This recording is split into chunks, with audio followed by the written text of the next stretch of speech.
அப்பா சிறுகதை. இந்தாம்மா என் முதல் மாத சம்பளம் 40,000 ரூபாய். அப்பா எப்போவாச்சும் இப்படி 30,000 சம்பாரிச்சிருக்கிறாரா? எனக்கு இன்னும் கூட பதவியும் சம்பளமும் கூடிக்கிட்டே போகும். இதுவரை மகன் இப்படி பேசி அந்த தாய் கேட்டதே இல்லை. வீட்டில் அதிகம் பேசவே மாட்டான். அப்பாவிடம் சுத்தமாக பேசுவதில்லை. அப்படிப்பட்டவன் வாயிலிருந்தா இப்படிப்பட்ட வார்த்தைகள்? மனம் துணுக்குற்றாள் அம்மா. மகன் கல்லூரி சேர்ந்தது முதலே அப்பா மீது அதிகமாக கோவப்பட ஆரம்பித்தான். அப்பா சொல்லும் சிறு குறை கூட அவனுக்கு மிக பெரியதாக தெரிந்தது. மற்றவர்கள் முன் அவர் தன்னை அவமானப்படுத்துவது போல் தெரிந்தது. என்னடா இது, வார்த்தையெல்லாம் ரொம்ப தடிப்பா வருது, அதுவும் அப்பாவை பற்றியே இப்படி ஏளனமாக பேசுற? அவர் மட்டும் என்னை ஏளனமாக நடத்தலையா? காலேஜ் போன புதுசில் ஒரு ஃபோன் வாங்கித்தாங்கன்னு கேட்டதுக்கு இழுத்தடிச்சு 1 வருஷம் கழிச்சு தானே வாங்கி கொடுத்தாரு. அப்பாவோட வருமானம் அவ்வளவு தாண்டா இருந்தது. அதெல்லாம் இல்லை, ஃபோன் வாங்கி தந்தா பிள்ளை படிப்பு கெட்டுடுமோன்னு நினச்சிருப்பாரு அவரு என்றான். அதுவும் சரிதானே, நீயும் 3வது செமஸ்டரில் மார்க் கம்மியாக தானே எடுத்த.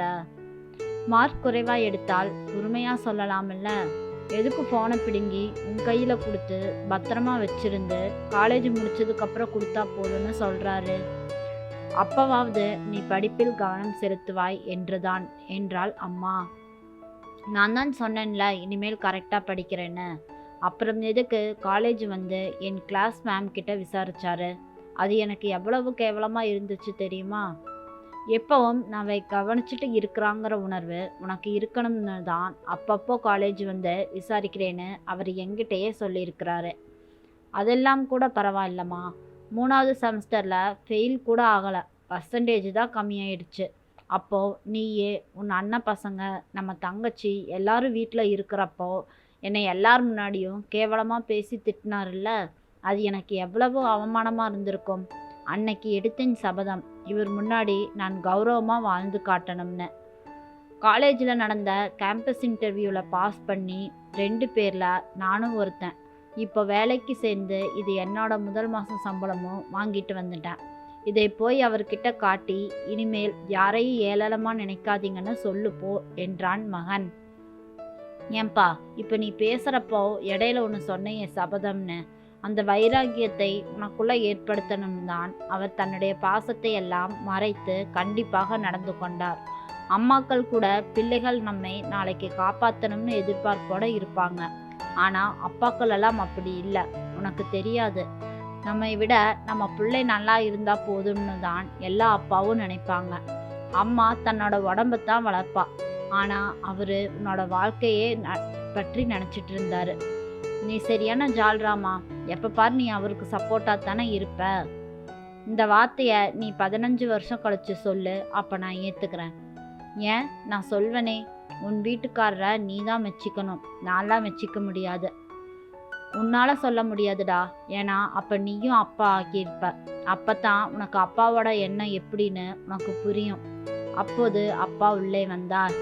பாரு, அப்பாவே வந்துட்டாரு, அந்த பணத்தை நீயே அவர்கிட்ட கொடுடா, என்ன சொல்கிறாருன்னு பாரு. என்னத்த சொல்ல போகிறாரு, மாதம் மாதம் இதே மாதிரி நிறைய சம்பாரிச்சு 1 பைசா குறையாமல் கொண்டு வந்து கொடுன்னு கட்டளை போட போகிறாரு, அதுதானே, வேற என்ன? அப்பா, இவனா அழைக்கிறான் என்னைய என அதிசயமாக ஏறிட்டு பார்த்தார் மகனை. அவர் கண்களில் சிறு மின்னல் கீற்று, முகத்தில் சில வினாடி பிரகாசம். இந்தாங்க முதல் மாதம் சம்பளம். எவ்வளவுப்பா? 30,000. ட்ரைனிங் பீரியட் 2 வருஷம் முடிஞ்சால் லட்சத்துக்கு மேலே வரும். சரிப்பா, அதை நீயே வச்சுக்கோ.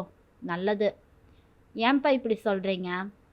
ஆமாம் தம்பி, நான் கூட சின்ன சின்ன அனாவசிய செலவு செய்கிறேன். ஆனால் நீ சிக்கனமாக இருக்கிறத நானே நிறைய டைம் கவனிச்சிருக்கிறேன். அப்பா, நான் உனக்கு எந்த சொத்தும் சேர்த்து வைக்கலப்பா, படிக்க மட்டும்தான் வச்சிருக்கிறேன். அதுதான் நான் தர சொத்து. உன் பணத்தை நீயே வச்சுக்கொள்ளுப்பா.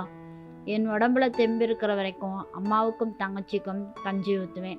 அதுக்கப்புறம் நீ தான் அவங்கள பொறுப்பாக பார்த்துக்கணும்ப்பா. பா, நான்லாம் பார்த்துப்பேங்கப்பா, நீங்கள் கண் கலங்காதீங்க. நான் அதுக்கு கண் கலங்கலப்பா. ரொம்ப வருஷத்துக்கு அப்புறம் நீ என்னை அப்பான்னு கூப்பிட்டு பேசினியல்ல, அதுதான் என்னை கலங்க வச்சிருச்சு. மகன் கண்கள் கலங்க அப்பாவின் கைகளை பிடித்து கொண்டான். அப்பா, இத்தனை நாளா உங்களை தப்பா புரிஞ்சிட்டேன்ப்பா. மகன் பற்றி இருந்த அப்பாவின் கைகளில் வயோகத்தின் சிறு நடுக்கம், மகனின் கைகளிலோ குற்றமிழைத்த கைகளின் நடுக்கம். அப்பாவின் விழிகளில் கசிந்த கண்ணீர் ஆனந்த கண்ணீராய் கரையாடிக் கொண்டிருந்தது. மகனின் கண்களில் வழிந்த கண்ணீர் குற்ற உணர்வை கரைந்தூடி கொண்டிருந்தது. இருவரும் சேர்ந்தது அந்த அம்மாவுக்கு மகிழ்ச்சியை கொடுத்தது. இந்த கதை உங்களுக்கு பிடிச்சிருந்தா மறக்காமல் லைக் பண்ணி சப்ஸ்கிரைப் பண்ணுங்கள். உங்களுடைய ஒவ்வொரு சப்ஸ்கிரைபும் என்னுடைய ஒவ்வொரு முன்னேற்றமும் ஆகும். நன்றி.